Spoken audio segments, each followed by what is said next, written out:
14 minute জজ আমার সাথে কথা বললেন।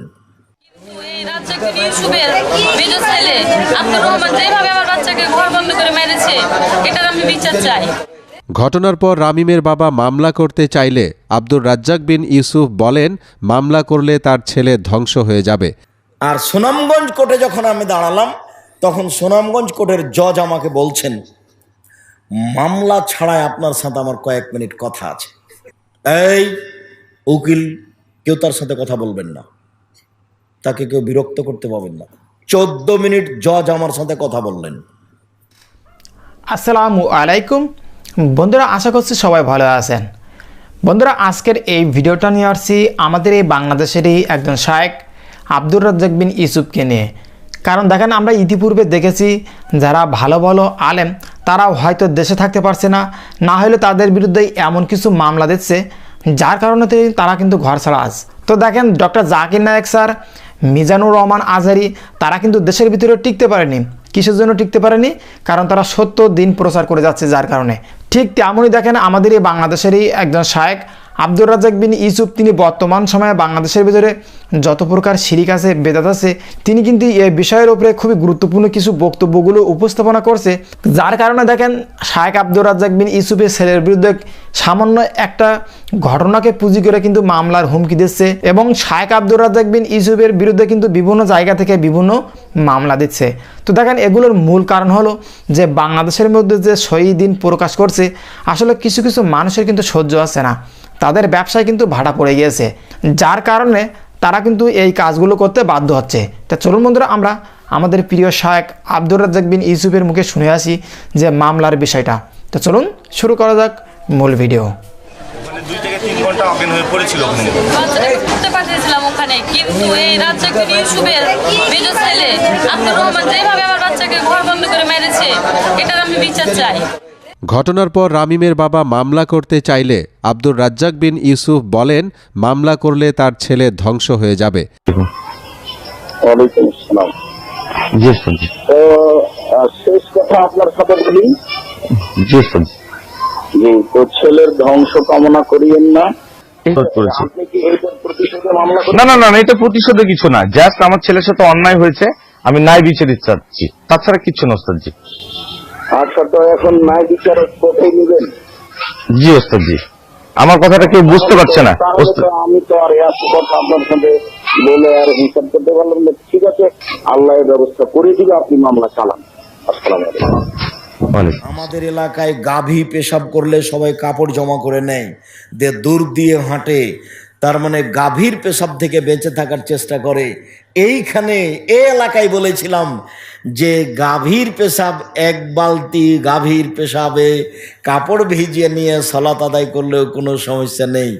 এই কথা মাঝহাবিদের এমন লেগে গেল, কত কি যে বললো, আজও যে বলছে।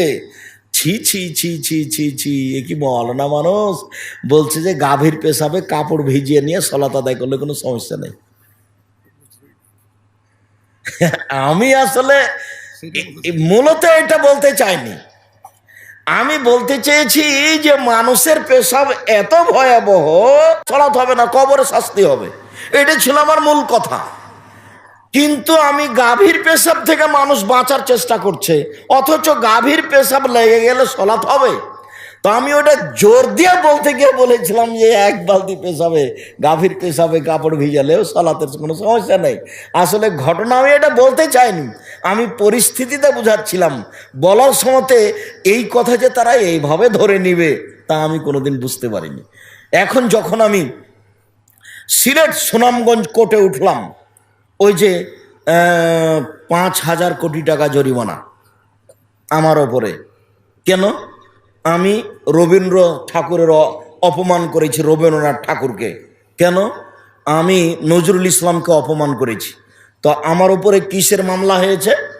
মানহানির মামলা, মানহানি হয়েছে। কিভাবে? আমি বললাম যে ঠাকুর বলেছে, ওমা তোমার আকাশ তোমার বাতাস।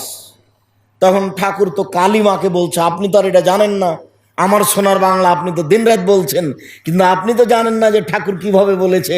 ঠাকুর যতবার বলছে, ওমা তোমার আকাশ তোমার বাতাস, ততবার ঠাকুর বলছে ও কালিমা তোমার আকাশ তোমার বাতাস। ওর ইতিহাস আপনি দেখেন, 25 লাইনের কবিতা, সববারই বলছে ঠাকুর ও ও কালিমা তোমার আকাশ তোমার বাতাস।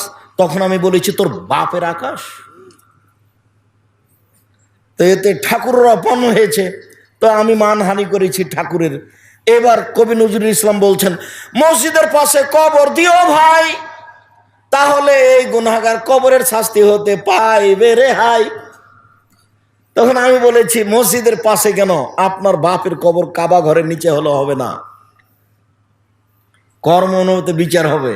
তখন কবি নজরুল ইসলামের বাক্য ভুল হয়েছে। কবি নজরুল ইসলাম তো আর ধর্মকর্ম এভাবে তেমন বুঝেন না, ওনার পরিস্থিতিতে যেটা এসেছে সেটা বলে দিয়েছে। মসজিদের পাশে কবর দিলে আজান শুনতে পাবে, কবরের শাস্তি হবে না, এ কথা তো মিথ্যে।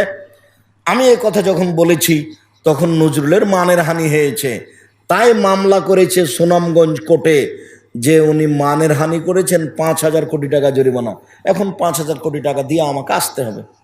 সুনামগঞ্জে ছিল 1,000 কোটি টাকা, আর সিলেটে ছিল 5,000 কোটি টাকা। তো যখন আমি 5,000 কোটি টাকার মামলায় দাঁড়ালাম কাঠগড়াতে, দ্বিতীয় দিন, প্রথম দিন আমাকে বললেন আপনি কি আব্দুর রাজ্জাক সাহেব পিস টিভির আলোচক? জি। আচ্ছা ঠিক আছে। পরের দিন যখন উঠলাম তখন আমাকে বললেন আপনি তো পিস টিভির আলোচক। জি না? জি। আপনার মামলা আমি খারিজ করে দিলাম, কোনো কথাই নেই।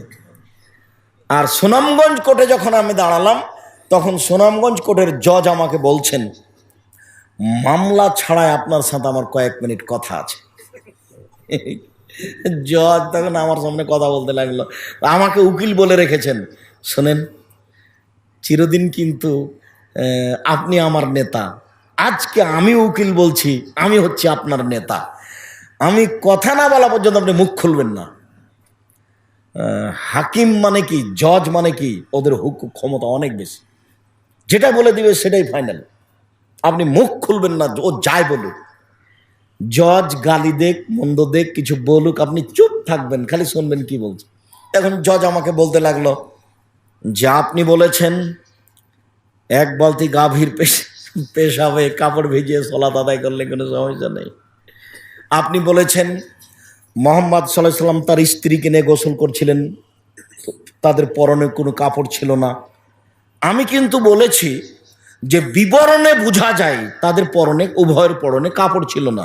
আমার ভাষাটা ছিল এরকম, বিবরণে বোঝা যায়। আব্দুল্লাহ জাহাঙ্গীর রাহিমাহুল্লাহ বলছেন যে স্বামী স্ত্রী ঘেরা জায়গায় উভয়ই উলঙ্গ অবস্থায় গোসল করতে পারে, ওর কথাটা স্পষ্ট আছে, কিন্তু ওইটা কারো চোখে পড়েনি। এইটা নিয়ে এমন লেগে গেল একবারে, একটার পর একটা 14 মিনিট জজ আমার সাথে কথা বললেন। তো আমার বক্তব্য নিয়ে কথা বললেন, তো বুঝলাম যে আমার বক্তব্য মুখস্থ আছে তার।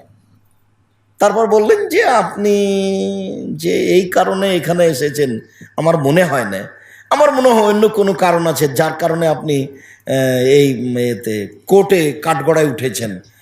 তো আপনার আমি জামিন মঞ্জুর করলাম।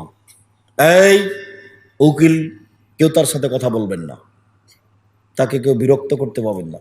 ওনার ভিতরে মান সম্মান আছে আমার ব্যাপারে, এইটা বুঝলাম, কিন্তু তার কিছু কষ্ট আছে এসব কথায়।